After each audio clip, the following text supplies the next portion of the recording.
If you'd like to see more of our videos, hit the subscribe button to stay on top of the market news.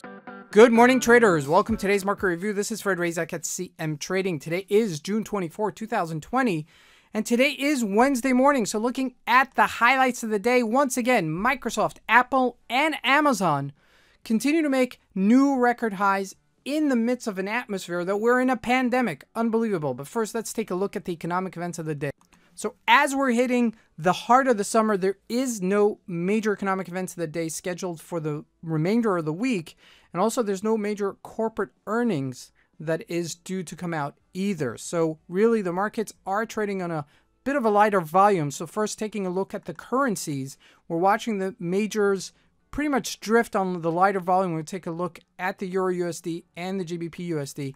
Looking at the indices, Dow Jones sustained some of its gains at 26,000, but this may be a decent place for actually a retracement to happen, while the Nasdaq hits new all-time highs yesterday and then retracing afterwards. And that's really on the back of some of the stocks, people taking some profit taking. Looking at the commodities, oil retraces just above $40 a barrel, while gold makes all-time new highs yesterday and sustains its gain on some inflationary worries. Lastly, looking at the stocks, the rotation continues, and like I mentioned, Microsoft, Apple, and Amazon all make new highs. But let's take a look at the markets and see what we can expect from today's trading. So we're first taking a look here at the Euro USD at a 1-hour chart. You can see that we rallied close to our resistance-ish area, a 113.60-ish level. And this is really on the fact that the Dow Jones is gaining, right? When the Dow Jones and the indices in the United States gain, the dollar gets weaker. And that is represented in the graph right in front of us. Now, we are getting closer to this upper limit, which means I'm thinking more about shorting around this area, short selling around this area, in anticipation is going to make some sort of a correctional move on the downwards if the Dow Jones retraces. So something to consider going into today. GBP USD, same story really, as we've rallied from 123.28 up to 125, 124-ish level, and smack in the middle of our upper and lower trading range. Okay, so with that said, you know, this does look a little bit weaker than the Euro USD does, even though it's gained much more over the past couple of days. Now, jumping into commodities, looking at gold, we're hitting all-time new highs, okay? Yearly all-time new highs, 1770. Just to give us a perspective, our all-time highs, if we look at a monthly chart, was back in 2011 when we hit about $1,900 a ounce for gold. Okay, so this is monumental, 1770, and if this does sustain this area, we could continue going higher. Now, why is this happening? Why didn't this happen when the markets tanked back in March? So the reason is gold is very much a haven asset, which means when the markets are not doing well or when there's inflationary fears, people push their money into gold.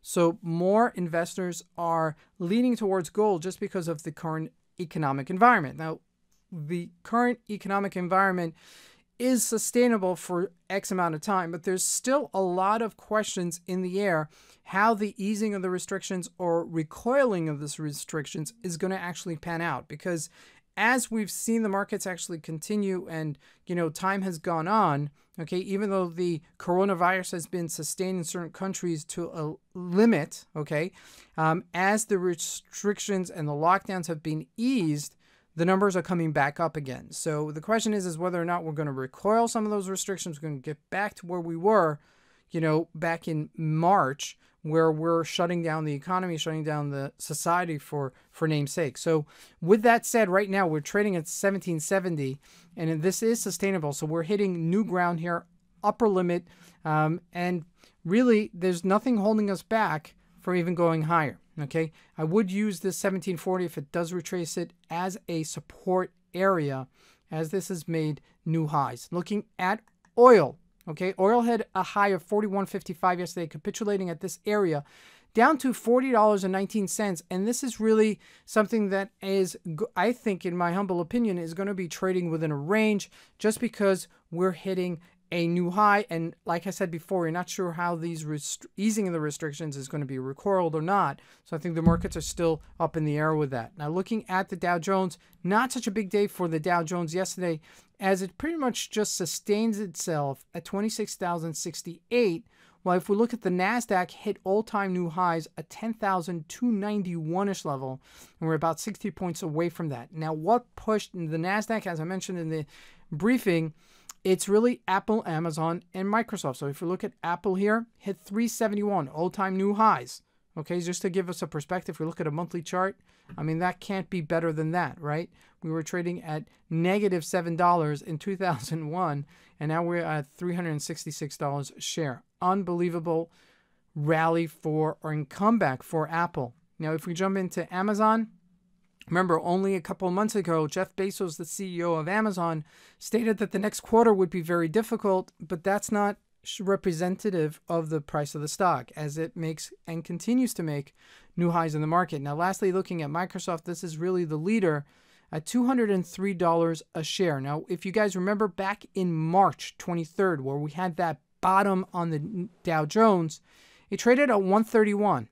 Okay, so within the last 4 months, okay, March, April, May, June, 3 months really, okay, this thing has gone up 70 plus points. Unbelievable. Okay, so ostensibly the high-tech sector is still very strong. Some of the old school companies, like the old school economy, like the banks, are much more restrictive right now and not making new highs. So something to consider as the rotation continues. Now, I can't emphasize this enough. We are going into summer trading, which means lighter volume. So just be a little bit more cautious and a little bit more selective in your trades. This is Fred Razak. I want to wish you guys a great trading day. Thank you.